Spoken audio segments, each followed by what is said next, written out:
Hello friends, how are you today. आज की video में बहुत बहुत खुश आमदीद। आज की वीडियो जो है वो मेरी पिछली वीडियो के साथ कनेक्टेड है। किस तरह से? पिछली वीडियो में मैंने एक प्रॉमिस किया था कि मैं एक वीडियो बनाऊंगा जिसमें मैं जो है ये समझाने की कोशिश करूंगा कि कलाम को कैसे पढ़ा जाए कि उसकी तफसीर और तशरीह जो है हम उसको अपने ज़ाती मफाद के लिए भी इस्तेमाल ना करें और उसके अंदर कोई ट्विस्ट भी ना लेके आएँ। तो इसी तरह का एक सवाल भी मेरे पास, एक ईमेल भी आई हुई है और वो सवाल जो है वो बड़ा सादा सा सवाल है। How can I read Bible without twisting the scripture for my own benefits. यानी मैं बाइबल को पढ़ूं भी और मैं बाइबल को अपने ज़ाती मफाद के लिए जो है वो तोड़ मोड़ के जो है वो इस्तेमाल ना करूं। बड़ा बसीरत अंगेज़ सवाल है और as a matter of fact we all tend to do that. हम सभी जो है वो कभी ना कभी किसी न किसी वक्त बाइबल का कोई हिस्सा अपने ज़ाती मफाद के लिए भी इस्तेमाल कर सकते हैं। तो क्विकली हम ये देखने की कोशिश करते हैं कि बाइबल की तशरीह जो है वो किस तरह से की जाए कि हम कलाम को अपने ज़ाती मफाद के लिए इस्तेमाल ना करें। 4 बेसिक चीज़ें हैं जो मैं आज समझाने की कोशिश करूंगा और ये बड़ी सिंपल सी चीज़ें हैं जिनको समझना जो है वो बहुत आसान भी है और फिर उसको अप्लाई करना भी बहुत आसान है। पहली चीज़ जो ये है कि जब हम कलाम का जो हिस्सा पढ़ रहे होते हैं उसके अंदर उस सिचुएशन को, उस सूरत हाल को समझने की कोशिश करें कि एक्चुअली वहाँ पे हो क्या रहा है। हम ये नहीं कर सकते कि कलाम के किसी वर्ड्स को उठा लें, किसी एक आयत को उठा लें और उसको अपनी मर्ज़ी के मुताबिक इस्तेमाल कर लें। जो एक्चुअल सूरत हाल है, जो सिचुएशन है, जो सूरत हाल है, उसको समझने की बहुत ज़्यादा ज़रूरत है। दूसरी चीज़ जो है वो टाइप ऑफ लिटरेचर है, यानी अदब का या कलाम का वो कौन सा हिस्सा है, उसकी किस्म क्या है। क्या वो शायरी है? क्या वो कोई तारीख़ की किताब से है? क्या कोई तमसील है? क्या वो अंजील की कोई खुशखबरी है? कोई मेटाफॉर, कोई इस्तारा इस्तेमाल हो रहा है या नबूवत है? बगैर ये जाने कि कौन सा लिटरेचर टाइप और कौन से लिटरेरी डिवाइसेस जो हैं वो इस्तेमाल हो रहे हैं, हम ये डिसाइड नहीं कर सकते कि इसकी तशरीह या इसको इंटरप्रेट कैसे किया जाए। तो कलाम की किस्म जो है, कलाम की जो टाइप है, उसको समझना जो है वो बहुत ज़रूरी है। जब हम उसकी टाइप को डिसाइड कर लेंगे तो फिर हमारे लिए उस मैसेज को डिसाइफर करना जो है वो बहुत आसान हो जाएगा। तीसरी चीज़ जो है वो और भी ज़्यादा इंटरेस्टिंग है। वो क्या है कि कलाम का वो हिस्सा जो है जिसको हम पढ़ रहे हैं वो मुखातिब किससे है, यानी what is the object of the scripture.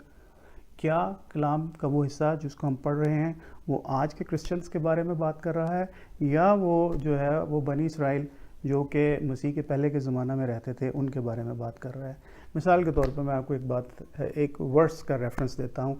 यिर्मयाह की किताब जो है उसका एक रेफरेंस है बड़ा मशहूर, 29:11।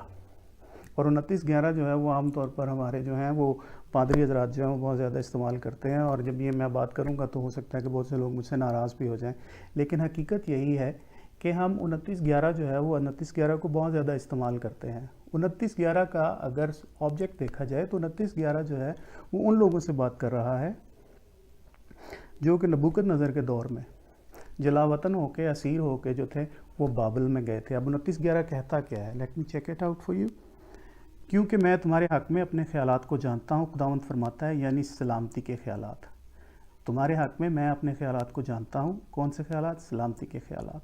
अब 29:11 जो है ये आज के क्रिश्चियंस के ऊपर अप्लाई नहीं होता। हम इसको आज के क्रिश्चियंस के ऊपर अप्लाई करने की कोशिश करते रहें, लेकिन as a matter of fact जो ऑब्जेक्ट है, जो मुखातिब है इसका, वो उस सूरत में हमारे ऊपर अप्लाई हो सकता है कि हमारी उम्र 2600 साल हो और हम नबूकदनज़र के दौर में रह रहे हों और बाबुल में रह रहे हों। क्यों? क्योंकि ये कलाम का ये हिस्सा जो है वो उन लोगों के लिए जो जलावतन थे, जो असीर थे, जो नबूकदनज़र के साथ बाबुल में रह रहे थे, उनके बारे में कहा गया है। अब कोई कह सकता है कि नहीं ये आज के दौर में है, तो मैं अगर 29:11 जो है वो आज के दौर के बारे में है तो फिर यिर्मयाह 44:11 भी फिर आज के दौर के बारे में भी होना चाहिए। क्यों? क्योंकि दोनों स्क्रिप्चर्स को देख लें आप, दोनों का मुखातिब देख लें, दोनों के मुखातिब बनी इसराइली हैं। 29:11 उन जलावतन और असीरों के बारे में बात कर रहा है जो बाबुल में हैं और 44:11 के नसीरों और जलावतनों के बारे में बात कर रहा है जो मिस्र में हैं और जिनको खुदा ने मिस्र में जाने से मना किया था। अब 44:11 क्या कहता है? 44:11 कहता है मैं तुम्हें नीस्त कर दूंगा, मैं तुम्हें तबाह कर दूंगा। अब अगर 29:11 आज के क्रिश्चियंस के बारे में है तो 44:11 भी क्या आज के क्रिश्चियंस के बारे में है? 29:11 तो हमने घरों में दीवारों पे लगा हुआ देखा है, हम एक दूसरे को ग्रीटिंग कार्ड्स भी भेजते हैं, लेकिन 44:11 कभी किसी ने किसी को ग्रीटिंग कार्ड भेजा है? या दीवार पे लिखा हुआ है हम किसी को ग्रीटिंग कार्ड भेजें, हैप्पी बर्थडे, मैं तुम्हें नीस्त कर दूंगा? पॉसिबल है? नहीं। तो ये समझने की ज़रूरत है کہ کلام مخاطب کن لوگوں سے ہے، اور چوتھی چیز وہ اس سے بھی زیادہ ضروری ہے کہ کیا کلام جو ہے وہ وضاحتی کلام ہے یا تعمیلی کلام ہے. اس کو ہم انگلش میں کہتے ہیں آئدر اٹ از ڈیسکرپٹیو اور اٹ از پریسکرپٹیو. ڈیسکرپٹیو کا مطلب یہ ہے کہ وہ وضاحت کر رہا ہے ان واقعات کی جو ہو چکے ہیں، اور پریسکرپٹیو کا مطلب یہ ہے کہ کیا ہونا چاہیے، یعنی تعمیلی کلام. اب بائبل کے اندر موسٹلی اگر ہم ہسٹری کی بکس پڑھ رہے ہوتے ہیں تو وہ صرف ان واقعات کو بیان کر رہا ہوتا ہے جو ہو چکی ہیں، یعنی ڈیسکرپٹیو. داؤد نے زنا کیا، بائبل کے اندر اور بھی بہت سی برائیاں لوگوں کے بارے میں لکھی ہوئی ہیں، دس از آل ڈیسکرپٹیو. اور کیا ہے، کلام سچ بول رہا ہے، اس کو چھپا نہیں رہا. تو ہمیں یہ سوچنے کی ضرورت ہے کہ کیا کلام جو ہے وہ وضاحتی کلام ہے یا تعمیلی کلام ہے. تو 4 چیزیں دیکھنے کی ضرورت ہے. پہلی چیز کیا ہے، صورتحال. دوسری چیز کیا ہے، کلام کی کون سی قسم. تیسری چیز کیا ہے، کلام کس سے مخاطب ہے. اور چوتھی چیز کیا ہے کہ کیا کلام وضاحتی ہے یا تعمیلی ہے. یہ 4 چیزیں جو ہیں، یہ اگر آپ کو یاد کر لیتے ہیں اور اپنے کلام کو اس کے مطابق جو ہے وہ سمجھنے کی کوشش کرتے ہیں، تو آئی ایم شیور کہ آپ کی تشریح اور جو تفسیر ہے وہ زیادہ بہتر ہوگی، اور چانسز ہیں کہ آپ کلام کو اپنے ذاتی مفاد کے لیے استعمال نہیں کریں گے. Thank you very much.